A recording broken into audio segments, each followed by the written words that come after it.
Հրապարակը գրում է, կառավարությունն ապրիլի 1-ից նախատեսում է կրճատել տեղահանված արցախցիներին տրվող 50,000 դրամի աջակցության ծրագիրը ապրիլից մինչև հունիս պետությունից աջակցություն կստանան, բացառապես առաջին ու երկրորդ կարգի հաշմանդամություն ունեցողները մինչև 18 տարեկաններն ու թոշակառուները, այն էլ անձը 40,000 դրամ 50-ի փոխարեն։ Կառավարության որոշումը հազարավոր արցախցիների զրկելու է ժամանակավոր տանիքից, չեն կարողանալու բնակարանների վարձերը վճարել, հայտնվելու են փողոցում։ Թերթի տեղեկություններով այս օրերին արցախցիները քննարկում են բողոքի գործողություն սկսելու ծրագիր, նախատեսում առաջիկայում զանգվածային ակցիաներ իրականացնել, իշխանություններից պահանջելով չդադարեցնել աջակցության ծրագրերը կամ իրենց ապահովել բնակարաններով։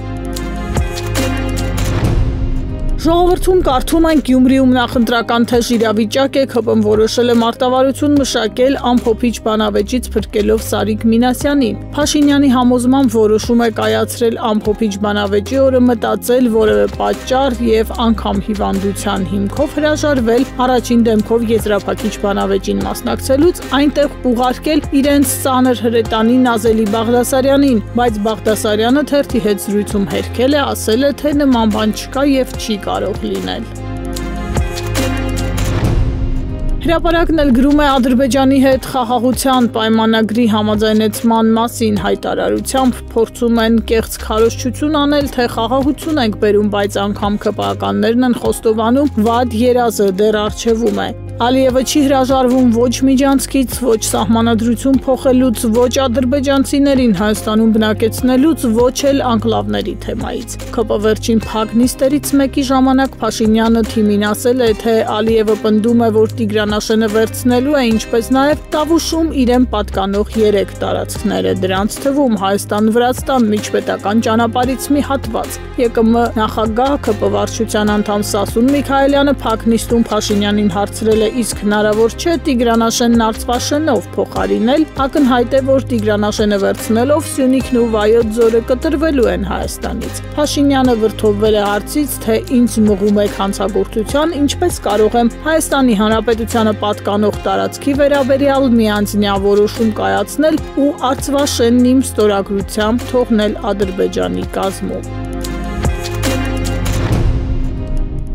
Հրապարակում կարդում ենք 3 Սյունիքի մարզի Կապան խոշորացված համայնքի ներքին հանդգյուղից թերթը տեղեկացել է, որ ադրբեջանցիները քանդել են հայրենական պատերազմի զոհերի հուշարձանը։ Տեղեկությունը հաստատել է ներքին հանդի վարչական ղեկավարը, որ նայում ենք գերեզմանոցը տեղում է երևում, բայց իրենք շինություն են կառուցել մնալու տեղ, կազարմա էլի, անզեն աչքով տեսնում ես, ասել է Խաչատուր Բաղդասարյանը։ Հուշարձանի տեղում ադրբեջանական զինուշը զորանոց է կառուցել, ամրացել, նկատում է թերթը ու հիշեցնում ներքին հանդ գյուղի հին վերին հանդ կոչվող տարածքը, որտեղ գյուղի գերեզմանոցն է, գյուղը սնող խմելու ջրի աղբյուրը, եկեղեցին, հայրենական պատերազմի զոհերին նվիրված հուշարձանը 22 թվականի մարտի 14-ից գտնվում է թշնամու տնօրինության տակ։ Ադրբեջանցիները այդ օրը հանգիստ անցել էին միջպետական սահմանը, եկել հաստատվել գյուղի տարածքում, կանաչեղեն հավաքելու բարձրացած ներքին հանդի գյուղացիները իրենց գերեզմանոցի տարածքում անսպասելիորեն հայտնաբերել էին թշնամու 5 վրան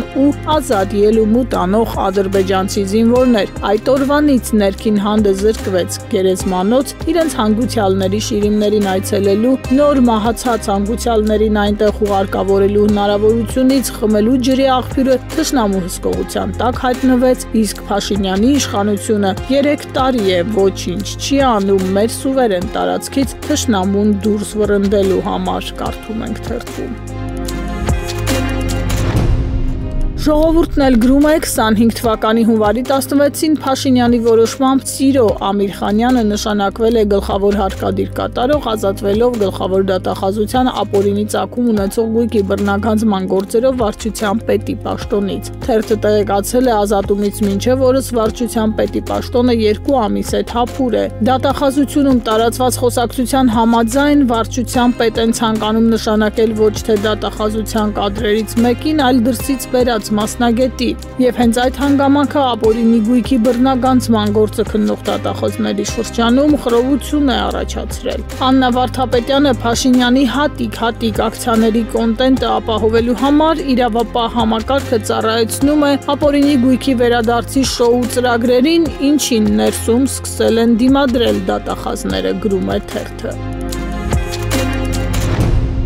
Հրապարակն էլ գրում է ՔՊ-ում դեռ չեն քննարկել ՔՊ-ից հեռացված Հովիկ Աղազարյանին ու պատիվ ունեմից Տարոն Մարգարյանին անձեռնմխելիությունից զրկելու հարցը, թե ինչ դիրքորոշում պետք է ունենան ՔՊ-ականներն ու ինչ ելույթներ։ Սակայն խմբակցությունում օրեցօր մեծանում է падգամավորների թիվը, ովքեր պատրաստվում են այդ օրը հիվանդանալ ու բացակայել նիստից, վերաբերմունք արտահայտել Փաշինյանի հաշվեհարդարներին, եթե նրանց մասնակցության հարցը չորով չդնեն, ասենք մանդատից կզրկվեք, ապա կլինեն ՔՊ-ականներ, որոնք այդ օրը անտանելի վիրուս կբռնեն ու չեն ներկայանա, գրում է թերթը։ Պարզ է, որ բացակայելը լուծում չէ, հակառակը, եթե չեն ուզում, որ մի օր իրենք էլ հայտնվեն Փաշինյանի յաթաղանի տակ, պետք է գնան ու դեմ քվեարկեն, մանավանդ, որ իրենց բացակայությամբ ավելի շատ վնասելու են, քան օգնելու։ Ըստ օրենքի նիստին մասնակցող падգամավորների մեծամասնության կողմ քվեով է վճռվելու,